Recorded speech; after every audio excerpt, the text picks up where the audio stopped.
Immediate గా అసలు ఈ పొత్తు మీద అధికార పార్టీ వైపు నుంచి వేణుగారు రియాక్ట్ అవుతారు. వేణుగారు రాష్ట్ర మంత్రిగా కావచ్చు, వైఎస్ఆర్సీపీ ముఖ్య నాయకులుగా కావచ్చు, ఈరోజు ఈ కూటమికి సంబంధించి గడిచిన కొన్ని రోజులుగా ఉన్నటువంటి శషబిషలకి చర్చలకి తెరబడింది. అధికారికంగా ఈ మూడు పార్టీలు ఇక ఒకటే, ఈ మూడు పార్టీలు కలిసి మిమ్మల్ని కొట్టబోతున్నాయి అన్నది ఇప్పుడు వాళ్ళు చెప్పుకుంటున్నటువంటి మాట. రెడీగా ఉన్నారా? మురళి గారు నమస్కారం. మా రఘునాథ్ బాబు గారికి, మా గౌతమాన్ ఉన్నారు అక్కడ, తర్వాత ఇంకా ఎవరు విజయ్ కుమార్ గారు ఉన్నారు, జనసేన ఇప్పుడు ప్యానల్ ఎవరు ఉన్నారు, విజయ్ కుమార్ గారు. మీకు అలాగే ప్రేక్షక లోకాన్ని అందరికీ కూడా నమస్కారం. ఇప్పుడు రఘునాథ్ బాబు గారు చాలా పెద్ద మనిషి.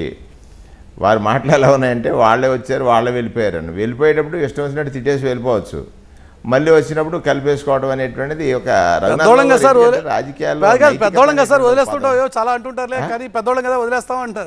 వదిలేస్తారు కరెక్ట్. కానీ మురళి గారు రాజకీయ నాయకుల పట్ల ప్రజలకు ఒక నమ్మకం, విశ్వాసం ఉందండి.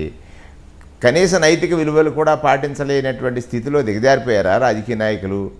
రాజకీయం అంటే అంటే ఆ నైతిక విలువలు అన్న పదానికి అసలు ఎక్కడ విలువ లేకుండా వాళ్ళందరూ ప్రదర్శన చేస్తున్నారా అనేటువంటిది మనం చూసినట్లయితే ఇది చాలా దురదృష్టకరమైనటువంటి అనైతికమైనటువంటి పొత్తుగానే మనం భావించాలి. ఎందుచేతంటే భారతీయ జనతా పార్టీ కొద్దిసేపటి క్రితం ఇచ్చినటువంటి అధికారిక ప్రకటన చేతిలో ఉంది.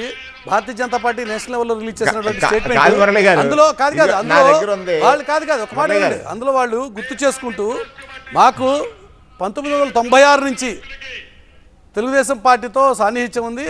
అది ఈరోజు మోదీ గారి వ్యూహంలో మొదలైంది కాదు, అటల్ బిహారీ వాజ్పేయి దగ్గర నుంచి మొదలైనటువంటి మా స్నేహం అది అలా కొనసాగుతోంది అని చెప్పి వాళ్ళు పాత స్నేహాన్ని కూడా గుర్తు చేసుకుంటారు. మీరేమో శత్రుత్వాన్ని గుర్తు చేస్తున్నారు. అట్లా పాత స్నేహాన్ని వారు గుర్తు చేసుకోవచ్చు, కానీ అత్యంత దారుణంగా ప్రధానమంత్రిని అన్నటువంటి మాటలు ఎందుకు గుర్తు చేసుకోవట్లేదు?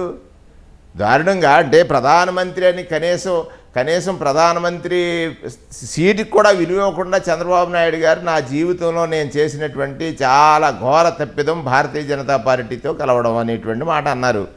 భారతీయ జనతా పార్టీతో కలవడం అనేటువంటిది నా జీవితంలో నేను చేసినటువంటి ఘోర తప్పిదం అని అన్నారు.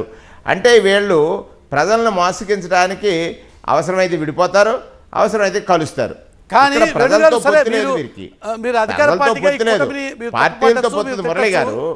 కాదు వేణుగారు, అధికార పార్టీని మీరు కానీ రాజకీయంగా అభ్యంతరం కాదు, ప్రజలకు చెప్పాల్సింది నేను బాధ్యత.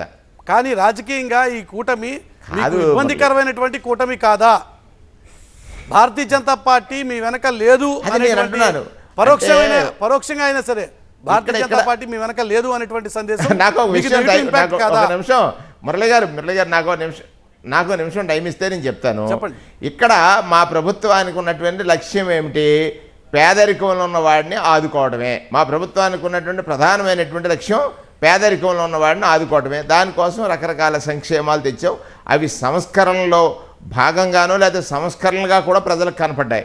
ఏంటి పరిపాలనా సంస్కరణ అవ్వచ్చు, లేకపోతే విద్యాపరమైనటువంటి సంస్కరణ అవ్వచ్చు, వైద్యపరమైనటువంటి సంస్కరణ అవ్వచ్చు, అన్నిటి కూడా పేదరికంలో ఉన్న వాడినే ప్రామాణికంగా తీసుకుని చేసాం.